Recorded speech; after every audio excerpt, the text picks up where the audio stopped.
Peuple congolais, bonjour, bonsoir, tout dépend du lieu où vous vous trouvez sur notre bonne vieille planétaire. Je suis votre sœur, je suis votre mère, je suis votre fille. Le monstre froid, mes bien-aimés frères et sœurs congolais, nord comme sud, a décidé, via son ministre Mboulou Zéphirin, de restreindre encore plus vos libertés. En effet, vous n'aurez plus le droit de circuler librement sur le territoire congolais à partir de 21h. Ce couvre-feu a-t-il une raison d'être? Il n'y a pas de guerre, il n'y a pas de pandémie, pas d'épidémie, il n'y a pas de guerre, il n'y a rien. Pour quelle raison ont-ils décidé de vous restreindre vos mouvements? Parce qu'ils ont peur. Nous sommes plus nombreux qu'eux. Il peut y avoir 15 chats. Mais s'il y a une centaine ou 500 souris, celles-ci viendront à bout de ces chats-là.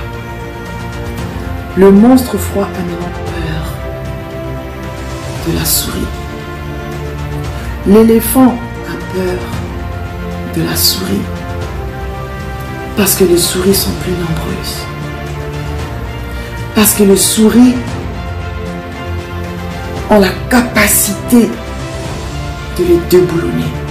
Voilà pourquoi ils cherchent tous les voies et moyens pour vous empêcher de réagir. Leur conscience leur fait comprendre que ils ont trop mal agi. Ils ont trop volé. Ils ont trop torturé. Ils ont trop tué. Ils n'ont rien fait. Tout est nul. Leur conscience leur fait comprendre que le peuple gagne toujours. Que fin de fin, le peuple opprimé finit toujours par se lever. Voilà pourquoi ces lois-là, ces lois qui n'ont ni queue ni tête, mes bien-aimés, ces lois auront des conséquences vraiment néfastes sur la population. Dans ce genre de situation, ce sont les femmes aussi qui vont subir beaucoup. Pourquoi? Qui vont subir parce qu'elles risquent d'être violées. Ce qui va occasionner des traumatismes à vie. Et nous savons que la femme est le pilier de la nation. C'est la femme qui tient dans un foyer. C'est elle qui fait tenir le foyer. C'est elle qui éduque les enfants. C'est elle qui accompagne le mari. C'est par elle que l'être humain vient, que les Congolais viennent dans ce monde. Peuple congolais. Cette décision aura aussi une conséquence néfaste sur l'économie de certains ménages. Et malheureusement, ce sont les ménages les plus nombreux. Tous ces jeunes, toutes ces mamans qui se débrouillent à vendre la nuit, elles vendent leur manioc dans les marchés de nuit, elles vendent leurs grillades dans les marchés de nuit. Comment vont-elles faire si on les oblige à rentrer à 21h à la maison? Avant 21h, il faut que ces gens-là soient chez eux. Comment vont-ils faire? Et nous savons que c'est la plupart de la population qui se débrouille. Peuple congolais.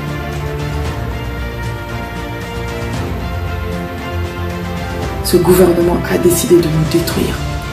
Ils ne sont pas venus pour nous servir, mais pour nous détruire. Et pour ça, je voudrais aussi m'adresser à tous ceux qui l'ont accompagné.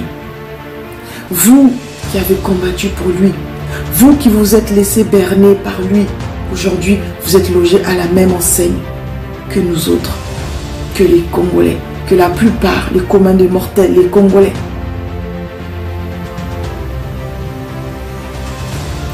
Il se trouve que ils sont en train de vous remplacer, n'est-ce pas? Ils prennent les Quinois, ils prennent les Rwandais. C'est pour vous remplacer. Parce qu'ils savent que vous êtes Congolais dans le sang. Parce qu'ils savent que fin de fin, vous n'allez pas laisser vos frères, vos soeurs, vos mamans, vos filles se faire violer, se faire maltraiter, vous allez forcément agir. Voilà pourquoi ils prennent le devant. Et ils s'entourent des étrangers.